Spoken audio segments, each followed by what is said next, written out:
नमस्कार।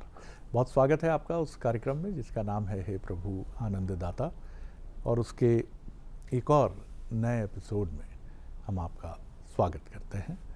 अपनी प्रतिक्रिया, अपने सुझाव, विचार हमें ज़रूर भेजें। ये नंबर जो आपकी स्क्रीन पे है, व्हाट्सएप नंबर 7009694440, इस पर आप अपने सजेशंस भेज सकते हैं हमको। आज हम एक और ऐसे विषय पर बात कर रहे हैं जो समसामयिक संदर्भों में बहुत चर्चा में है। एक घटनाक्रम मध्य प्रदेश के इंदौर में घटता है, जिसे राजा रघुवंशी हत्याकांड के रूप में जाना जाता है। और ये मामला अभी 1 वर्ष की पूर्णता की तरफ बढ़ रहा था कि एक और इसी तरह का एक बड़ा विचित्र सा दुर्योग कहूँगा, संयोग नहीं, कि ऐसा ही एक मामला महाराष्ट्र के पुणे में घटता है। राजा रघुवंशी को जो आरोप है, राजा रघुवंशी की पत्नी सोनम रघुवंशी अपने कथित प्रेमी और कुछ कथित भाड़े के हत्यारों की मदद से शिलांग में सर पर धारदार हथियार से चोट के बाद खाई में फेंक देती हैं। और पुणे में लोहगढ़ का किला, और वहाँ आरोप है कि सिया नाम की एक लड़की, जिसकी शादी मंगेतर से होने वाली थी, केतन से, वो उसको खाई में धक्का दे देती है अपने कथित प्रेमी की मदद से। एक और अजीब संयोग, दुर्योग है। वहाँ इंदौर में राजा रघुवंशी और सोनम के कथित प्रेमी का नाम राजा राज, यहाँ केतन और चेतन। एक विचित्र सा दुर्योग, संयोग, जो भी समझे आप। लेकिन हमारा जो मूल प्रश्न है यहाँ, जिसको हम सनातन संदर्भों में तलाशने की, खंगालने की कोशिश करेंगे, कि भारतीय परंपरा में कन्या का विवाह क्या उसकी सहमति के विरुद्ध करने की एक परंपरा पहले तो समझ नहीं आता, क्योंकि स्वयंवर जैसी परंपरा रही है।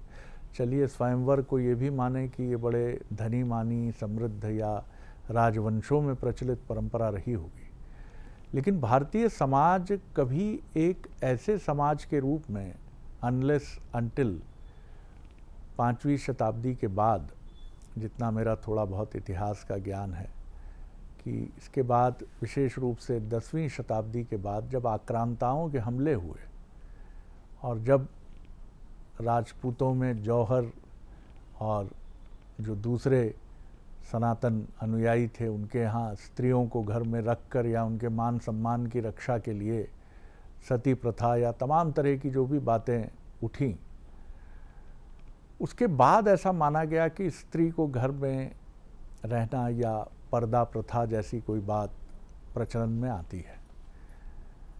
लेकिन ये घटना बताती है कि क्या अभी भी विवाह थोपे जा रहे हैं।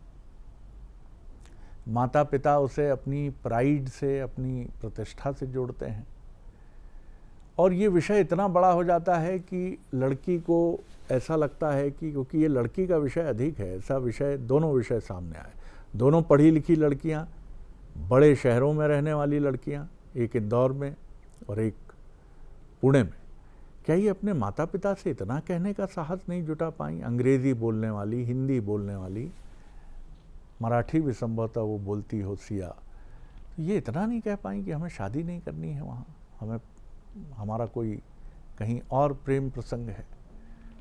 तो इसको समझने की कोशिश करेंगे, ज़रा सनातन संदर्भ में भी समझेंगे कि आखिर ये विषय सामाजिक तो है ही, घोर सामाजिक विषय है, लेकिन किस तरह से ये संबंध विकसित हों, चाहे हमारी आर्थिक और सामाजिक हैसियत कैसी भी हो, इसको समझने की कोशिश करेंगे, क्योंकि ये सामाजिक जटिलता से जुड़ा एक बहुत चर्चित और गहन गंभीर विषय है। तो चलिए सीधे रुख करते हैं अपने विद्वान वक्ता, भगवत गीता के अध्येता, मानस मर्मज्ञ प्रोफेसर डॉक्टर सुरेंद्र बिहारी गोस्वामी जी की तरफ। प्रणाम कर रहा हूँ डॉक्टर साहब जी।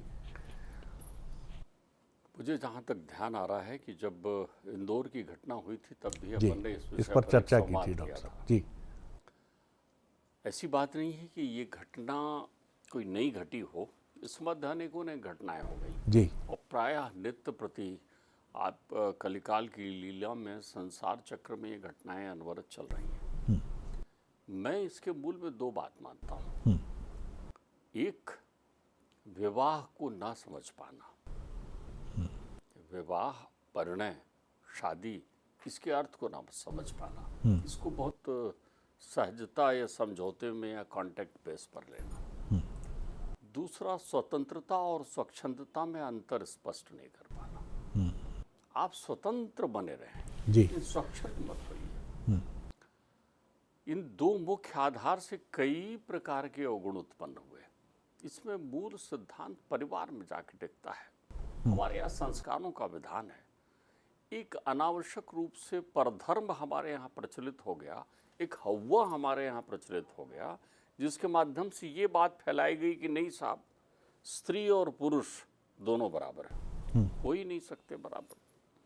आप एक बात समझिए, स्त्री का स्थान बहुत ऊंचा है।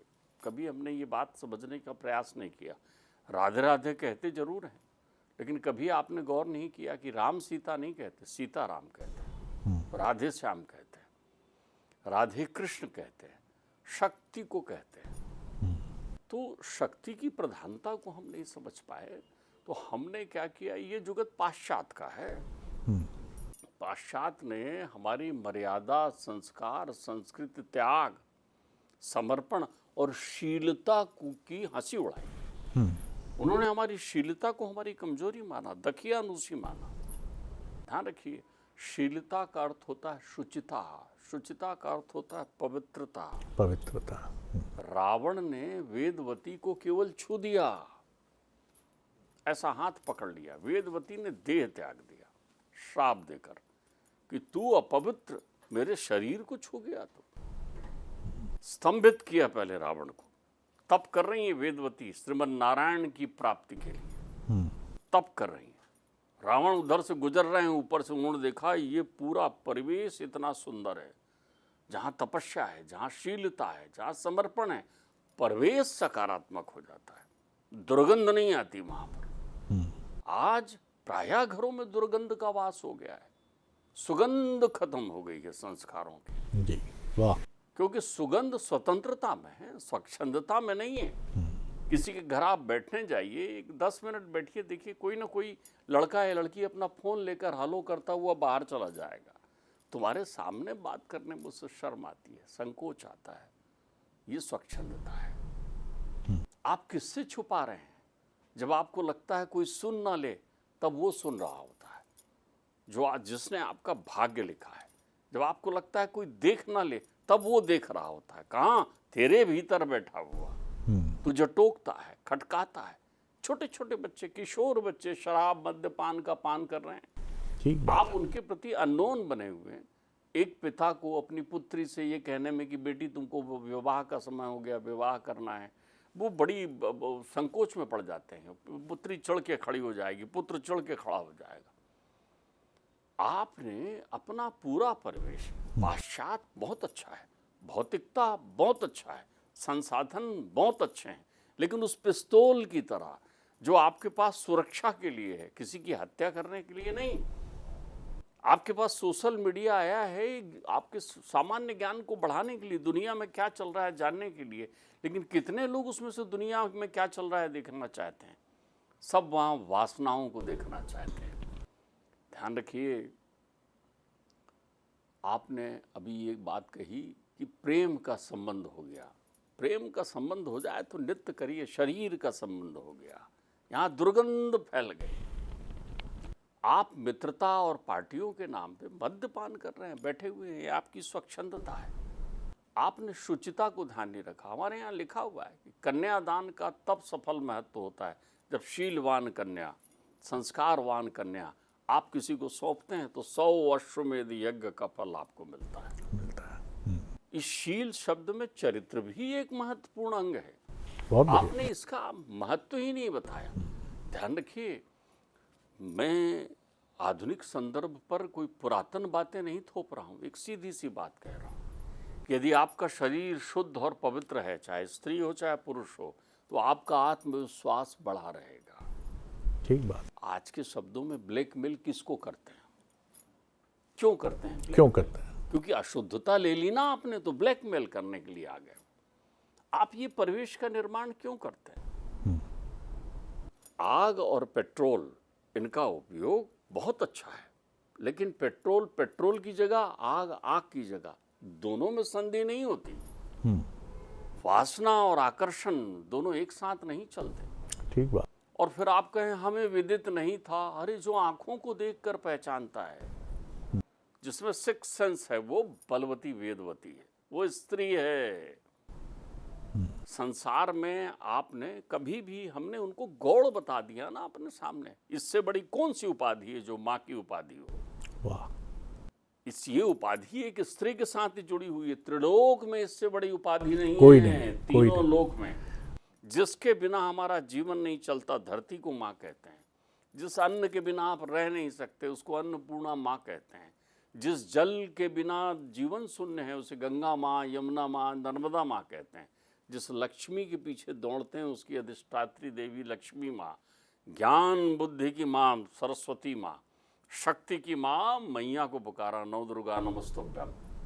कहानी घट घट में। ठीक बात। इस देश को आपने नाम पुरलिंग का दिया है, भारत, इंडिया, अजनाब खंड, आर्यावत, हिंदुस्तान, ये सब पुरलिंग के नाम है।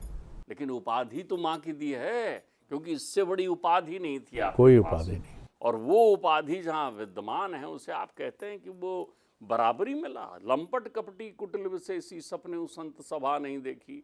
ऐसे पुरुष को जो वासनाओं में हमेशा चलता है, वो कहता है आप मेरी बराबरी में आ। मैं सिगरेट पीता हूँ, तू पी। मैं शराब पीता हूँ, तू शराब पी। मैंने शीलता त्याग दी है, तुम त्यागो। ये परधर्म है, भास धर्म है। आप बिना परिणय में बंधे हुए एक साथ जीवन गुजार रहे हैं, 1 महीना, 6 महीना, साल भर, 2 साल, और फिर कहते हैं हमारा ब्रेकअप। जीवन का समर्पण, श्रद्धा, विश्वास, सब खंड खंड। ये प्रेम नहीं था, वासना थी। ठीक बात है। प्रेम न बाड़ी उपजे, प्रेम न हाट बिकाए, और राजा प्रजा जे रुचे, और शीश दे ले जाए। प्रेम का प्रेमत्व तो नहीं समझा आपने जीवन में। वेदवती को देखकर जब रावण नीचे आता है और वो कहता है कौन? वेदवती तप में, रावण हाथ पकड़ता है, वेदवती की नजर पड़ती है, योग बल से स्तंभित कर देते हैं रावण को। स्तंभित यानी स्टैचू हो गया। जैसा है वैसे ही खड़ा हो जाता है, पूरी ताकत लगा के भी नहीं हिल सकता। एक शीलता में इतनी ताकत है, एक सतित्व में इतनी ताकत है, एक तप में इतनी ताकत है। प्रकृति में सीता जी कहती हैं रावण को कि अरे मैं तेरे को मार भी नहीं सकती, तेरे लिए चूंकि परमात्मा आए हैं, और तू मेरे लिए कितना महत्व रखता है। एक तिनका उठाती हैं, तृणधर ओट कहत बेदेही, सुमर अवधपति परम सने। जब रावण की तरफ नहीं देखना है, तो रावण और उनके बीच में अंतर कितना है, प्रतिस्पर्धा तिनके के समान है। फूक देंगी तो हजारों रावण मर जाएगा। वो सतित्व मिला है तुझे, वो तेज मिला है। अपने आप को समझे बिना तुमने अनुसरण कहां कर दिया? शेरनी अगर भेड़ों के झुंड में पहुंच जाए तो क्या शेरनी भेड़ हो सकती है? लेकिन वो अपने शेरत्व को भूल गई है, सिंहत्व को भूल गई है। तो इन लोगों के साथ घूम रही है, वासनाओं में, ये मलमूत्र के प्रति ये आकर्षण। तो ये समझ नहीं पाते कि विवाह शरीर का नहीं है। हमने इस पर बहुत बात की। वेदवती उनको स्तंभित करके कहती हैं कि तूने मेरे शरीर को छू दिया। आप इससे समझिए, शीलता की पराकाष्ठा, स्पर्श कर लिया, अब यह अशुद्ध हो गया। शुचिता की पराकाष्ठा देखिए। और आज हम गलवहियां डाल करके घूमते हैं बाजारों में, सड़कों में छुपकर, उपवन को दूषित कर रहे हैं आप। तो जब आपका परिवेश दूषित हो जाएगा तो मन दूषित हो जाएगा ना। तो उसमें विषय ही आ गए हैं आपके पास। आपने वो सब आपको प्राप्त हो गया जिस सब के लिए कोटि जन्मों का यज्ञ आदमी करके फल लेने के लिए बैठता है। विवाह की परिधि और मर्यादा का वो विखंडन आपने किया कि लज्जा त्राहिमाम करते हुए बैठी हुई तो बुद्धि भ्रष्ट कर दिया आपकी। प्रत्येक परिवार का ये आलम है। आप देख लीजिए, उम्र के पहले कोई चीज प्राप्त हो जाए तो फिर उसको उम्र समझ की नहीं है ना। ठीक बात। हमारे यहाँ तो कानून बना है ना, 18 वर्ष के हो जाने पर वयस्क मानेंगे। उसका उद्देश्य है, वेदवती शापित करती है कि मैं अग्नि में दग्ध हो रही हूँ क्योंकि योगाग्नि प्रज्वलित करती है, लेकिन तेरा काल मैं ही बनूंगी। वही वेदवती उस प्रतिशोध का बदला के लेने के लिए छाया सीता बनकर रहती है ना अशोक वाटिका में। स्वतंत्रता, आप अपने आप को क्या मानते हैं? आपके पिताजी पूछते हैं आपसे, बोल बेटी क्या करना है? माता पिता आपके शत्रु हो गए, क्या विचारधारा है? परधर्म से आई है सब। ये हमारे यहाँ के संस्कार नहीं है, ये आपने सब सोशल मीडिया, यूट्यूब और विदेशों से आपके ऊपर आयातित किए गए। बड़े जुगत से चला है। आपको याद होगा चलचित्र के दौर में, आप याद करिए 30-40 साल पहले वो कैसेट आया, वीडियो कैसेट, और वीडियो के माध्यम से और उन छोटे टीवी और कैसेट के माध्यम से आपको विकारों को आपके घर भेजा गया, घर घर भेज दिया गया, संस्कारों को दूषित कर दिया। सनातन संस्कृति से ज़्यादा स्वतंत्र संस्कृति संसार में किसी की नहीं है। केवल कल्पना मात्र से जहाँ विवाह हो जाते हैं, आप देखिए पिता सक्षम है, सक्षम नहीं है तो भी अपनी सक्षमता बढ़ा रहे हैं कि पुत्री का ब्याह करना है, पुत्र का ब्याह करना है। आप किस संस्कारों में जा रहे हैं? माता पिता से बड़ा कोई मित्र नहीं होता। ये बहुत सुंदर कोई बात मित्र है। नहीं, वो हमेशा 24 घंटा हर पल आपकी रक्षा सुरक्षा पर सोच रहे हैं। और आप उनके सामने जन्मे हुए पुत्र पुत्रियां इतने अकल वाले हो जाते हैं कि आपको आपके माता पिता मूढ़ लगते हैं। जब सावधान होकर युवा इस बात को नोट करें कि जब आपको अपने घर के बड़े बुजुर्गों की बातें बुरी लगने लगे तो समझ लीजिए विपत्ति आपके आसपास है। जब आप छुपकर मोबाइल में, फोन में बात करने लगे तो आप समझ जाइए आप कुमार्ग में हैं।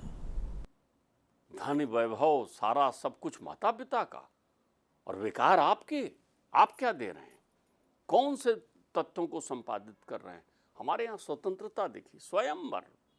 हमारे यहाँ मन से सोचने में, कहाँ बैठे हैं कृष्ण द्वारिका में, कहाँ बैठी हैं रुक्मणी भीष्मक के यहाँ कुंडनपुर में, कहाँ उनको कृष्ण की छवि का वर्णन कर रहे हैं नारद जी, वहां बैठ करके कृष्ण ऐसे हैं, उनको सुन रही हैं।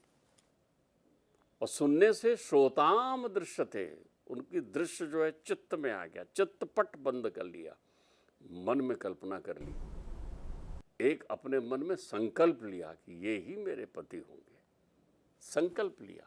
देखो प्रेम और वासना में बहुत अंतर है। आप तो बागीचों में घूमकर किले बावड़ी को दूषित करते हुए, गांव की गली शहर की गलियों को दूषित करते हुए, न जाने कितने विश्वास को खंडित करते हुए, कितना झूठ असत्य संभाषण करते हुए प्रेम कर रहे हैं। प्रेम विश्वास की स्थापना करता है, विश्वास तोड़ता नहीं है प्रेम। आप तो प्रेम विश्वास तोड़ रहे हैं। बिल्कुल ठीक बात है। ये कहाँ का प्रेम हुआ? तो आप ये देखिए कि वो मन में ध्यान कर रही हैं। इधर वो जाकर कृष्ण जी के पास पहुंचते हैं, नारद जी वर्णन करते हैं रुक्मणी जी का। रुक्मणी जी के वर्णन सुनकर कृष्ण जी ध्यानस्थ होते हैं, किशोर हो चुके हैं, ब्याह होना है उनका, ध्यान करते हैं कृष्ण जी। और कृष्ण जी कहते हैं आहा ऐसी देवी हैं। वो अपने अंतर्चित्त में संकल्प लेते हैं कि इन देवी को मैं अपने जीवन की पथगामिनी बनाऊंगा, सहगामिनी बनाऊंगा। वहाँ से पत्र भेज रही हैं। उस जमाने में भी चिट्ठी पत्री लिखा जाता था, वीडियो जैसे आप करते हैं ना, ये कॉल व्हाट्सएप मैसेज, उस जमाने का व्हाट्सएप मैसेज से पत्र भेज रही। कैसा पत्र भेज रही हैं? माता पिता दोनों से पूछकर, दोनों का आशीर्वाद लेकर, दोनों की सहमति से, दोनों के सामने पत्र विप्र के हाथ भेज रही हैं। कृष्ण वहां से धा रहे हैं। यहाँ स्वयंवर है, लेकिन स्वयंवर की पात्रता नहीं है, वहां पर स्वयंवर की गरिमा नहीं है। भाई ने ऐसा स्वयंवर रखा है कि देखो स्वयंवर तो है, लेकिन बहन माला इसके गले में डालना, शिशुपाल के, वो कहती है ऐसा थोड़ी होता है, मुझे जो रुचेगा मैं उनको माला पहनाऊंगी। बोले नहीं, शिशुपाल के गले में कैद है बहन, मंदिर जारी है। कृष्ण शंख बजाकर मंदिर के सामने खड़े होते हैं और दौड़ती हुई आकर कृष्ण के रथ पर बैठती हैं और रुक्मणी मंगल करते हैं कृष्ण। ये प्रेम की मर्यादा है। कितना अच्छा होता, आप कहो ना, जो हिम्मत आप कुमार्ग के लिए दिखा रहे हो वो हिम्मत आप सुमार्ग के लिए दिखाओ ना। ठीक बात है, बहुत सुंदर लड़का बात आकर है। कहे कि मैं इससे प्रेम करता हूं, इससे ब्याह करूंगा, लड़की कहे कि नहीं मैं इससे ही ब्याह करूंगी, माता पिता समझेंगे, समझाएंगे, नहीं समझेंगे तो आप कर लें, कम से कम दूसरे का घर तो नहीं तोड़ेंगे। जी मैं सुन रहा था शरद जी, बहुत अच्छी बात लड़के के पिता ने कही इस घटना में। वो कहने लगे कि अपनी वासनाओं के लिए मेरे पुत्र का हवन क्यों किया आपने, मेरे पुत्र की बलि देने की आवश्यकता क्या थी। ये तो वो है जो पशु करते हैं, ऐसी वासनाएं तो पशुओं के पास होती है। तो पशुओं की वासना लेकर यदि आप संसार में घूम रहे हैं, चाहे जैसे भी रह रहे हैं, पशुवत जीवन बिता रहे हैं, क्योंकि मनुष्य का जीवन तो गृहस्थ बिताते हैं। बिल्कुल, ये एक बड़ा डिबेट का सब्जेक्ट भी है, स्वतंत्रता और स्वच्छंदता। स्वच्छंदता एक ऐसा विचार है जो बहुत आकर्षित करता है, जहाँ कोई प्रतिबंध नहीं है, जहाँ विवाह नाम की संस्था में प्रवेश करें ना करें, संतानोत्पत्ति की तरफ बढ़ें ना बढ़ें, माता पिता के प्रति दायित्व निभाएं ना निभाएं, जो भी आपको पसंद हो, शराब, सिगरेट, जिस तरह का जीवन आप उसको अपनाएं। इसीलिए कुछ ऐसे धार्मिक गुरु या स्पिरिचुअल गुरु भी हुए हैं जिन्होंने इस विचार को बढ़ावा है कि दमन मत करो, मन के भीतर जो कुछ है उसे निकाल दो। लेकिन बड़ा प्रश्न ये भी है कि क्या हमें ये सब कुछ पसंद है वाकई, या ये वो स्वच्छंदता है जो हमें लुभाती तो बहुत है, और लुभाती भी कब है, 60 वर्ष के पहले, बल्कि इसका चरम जो रहता है वो 35-40 वर्ष तक ही रहता है। तब तक बड़ा आनंद आता है इसमें, कोई जवाबदेही नहीं, कोई अकाउंटेबिलिटी नहीं, किसी को जवाब देने के लिए आप तैयार नहीं होते, एक किस्म का नशा होता है। डॉक्टर साहब ने बड़ी अच्छी बात कही कि रुक्मणी जो चिट्ठी लिखती हैं माता पिता, उसमें माता पिता का उल्लेख है। एक बड़ी चर्चित युवाओं की फिल्म है जो आज भी है, DDLJ जिसको संक्षेप में कहते हैं, दिलवाले दुल्हनियाँ ले जाएंगे। उसको लेकर इसके पात्रों ने एक इंटरव्यू में कहा था कि अंत को लेकर बड़ी दुविधा थी, क्योंकि बिना हीरोइन के बिना हीरो ट्रेन में बैठ के जा रहा है, क्योंकि उसकी मानसिकता ये है कि अगर हीरोइन के माता पिता, अभिनेत्री नायिका के माता पिता अनुमति नहीं देंगे तो मैं इस रिश्ते को आगे नहीं बढ़ाऊंगा। और स्टेशन पर विदा करने आए माता पिता में से पिता हाथ पकड़कर रखे हुए हैं, अचानक कुछ घटता है और वो हाथ छोड़ देते हैं, और बड़ा चर्चित संवाद है वो कि जा सिमरन, जी ले अपनी ज़िंदगी। और सिमरन जैसे माता पिता की अनुमति के बाद उसे पंख लग जाते हैं और वो दौड़ते हुए चर्चित, और उधर से नायक हाथ बढ़ाता है और वो दोनों ट्रेन में सवार हो जाते हैं, और दर्शकों के चेहरे पर एक बड़ी आनंददायी मुस्कुराहट होती है। पवित्रता ये है, शुचिता ये है, आप इसे जिस भी रूप में देखें। जैसे स्नान करने के बाद एक ताजगी का अनुभव होता है, ऐसा लगता है कि शरीर में जो भी गंदगी रही वो छंट गई है, धूल निकल गई, सब कुछ निकल गया, एक शांति है। ध्यान के लिए जब आप बैठते हैं या पूजा में जब कभी कनेक्ट होता है ईश्वर से, तो एक पवित्रता का आवरण ऊपर से नीचे तक आपको ढक लेता है। जीवन में शुचिता और मर्यादा का महत्व यही है। आप खूब स्वच्छंदता के दलदल में स्नान करिए, शुरू शुरू में बहुत आनंद आएगा, लेकिन अंत में ऐसा लगेगा शायद कि रोम रोम गंदगी से भर गया है।